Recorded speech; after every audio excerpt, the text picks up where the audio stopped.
When you're on the streets, it's the mental health that really suffers straight away. It's the trauma of that really gets to people. And I don't think a lot of us, or those who haven't experienced it, understand that.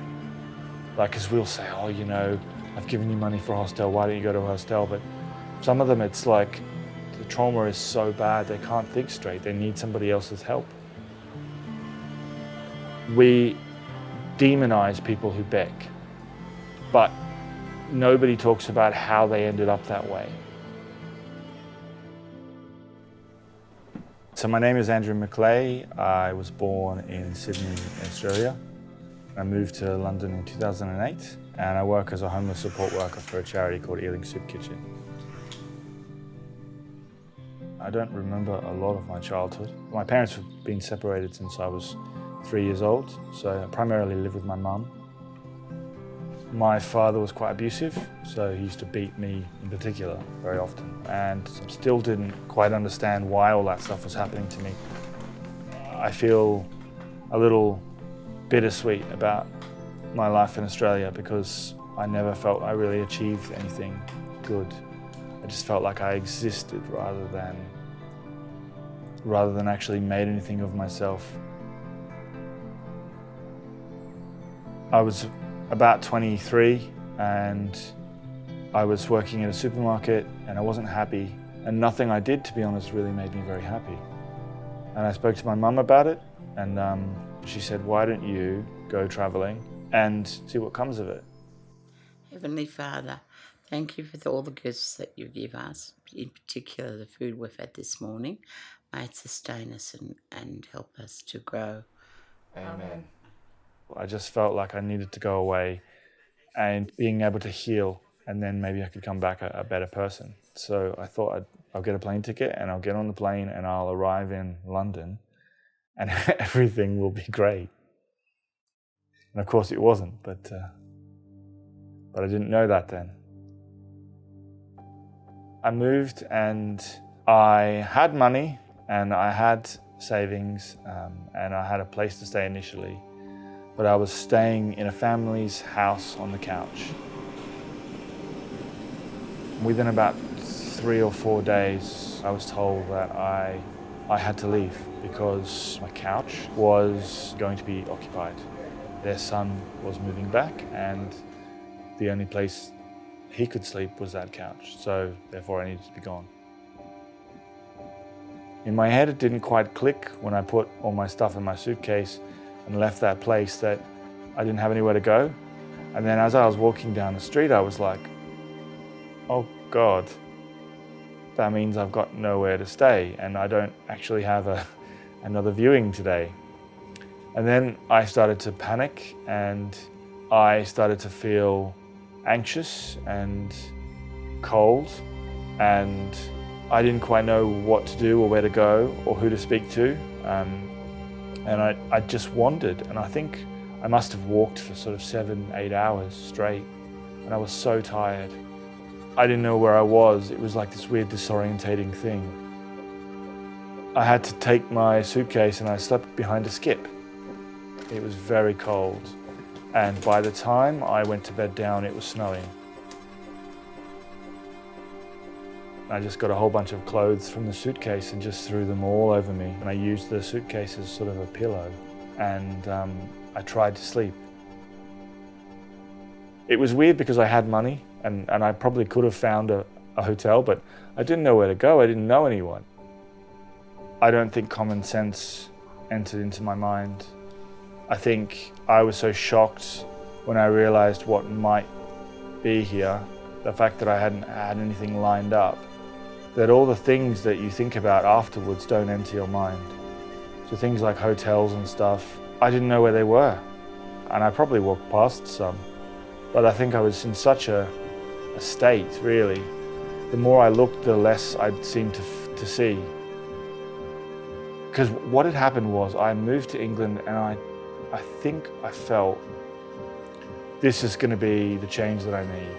And all the stuff and all the problems that perhaps I was trying to get away from, I felt like this could be something different. And when I found that not only was it worse, but I actually didn't even have people like my mum that I could call because I couldn't use my phone. What the hell was I gonna do? And it was just lucky that I managed to sort of remember I had a couple of viewings, and then I managed to find those places.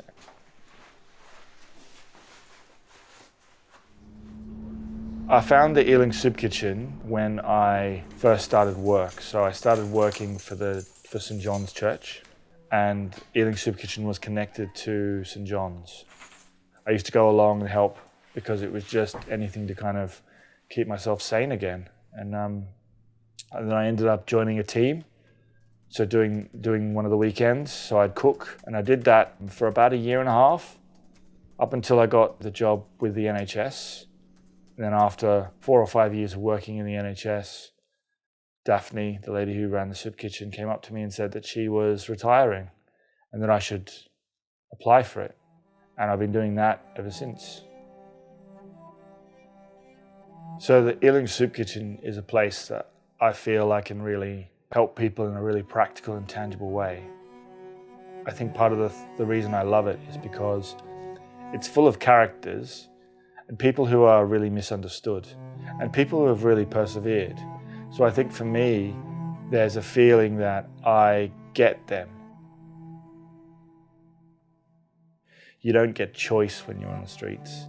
You just have to go by whatever the drop-ins will allow you to do. And sometimes that dictates as to where you go. And the gratitude stays with you. When you're on the streets, you really are grateful for everything you get. And I think when you're in a soup kitchen, they always say please and thank you, and they're always super grateful for everything they get. If they come in and something has happened to them, you will hug them so like strongly that it's like this sort of beautiful moment of like this crazy dysfunctional family, and like you'll put everything aside and you will be there for them because you know what it is like to be alone. It all comes down to displacement. Isolation is the worst thing.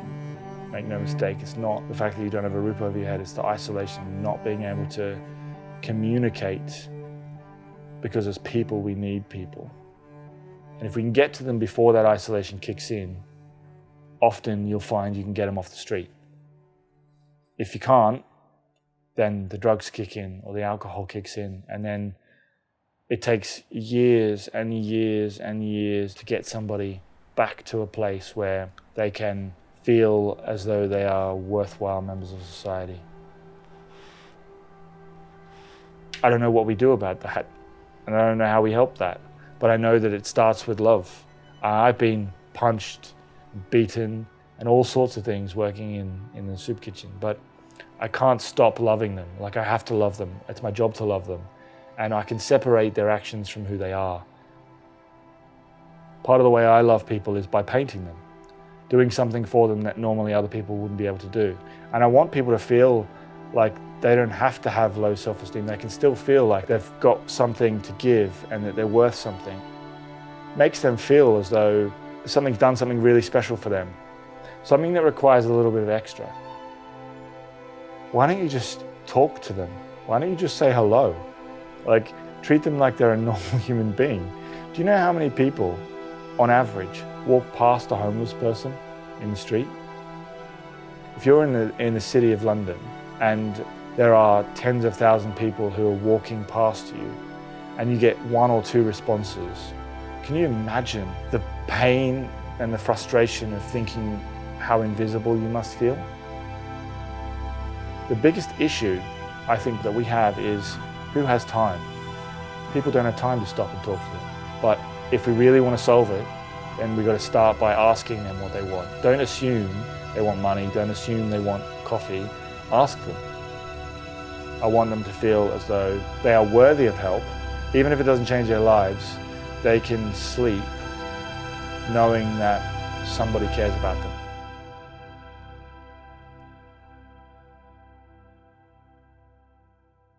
I've known Andrew a long time and he does a lot of good work for the homeless, for the soup kitchens. Everybody can relate to him, he's easy to get on with. Andrew has been in this position himself, so he has the knowledge, experience and skills to cope with the people.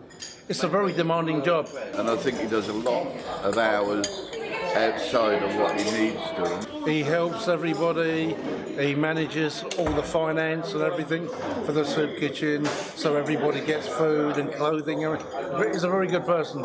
He is the absolute, I must give him the utmost respect, and 10 out of 10 for all the work he does.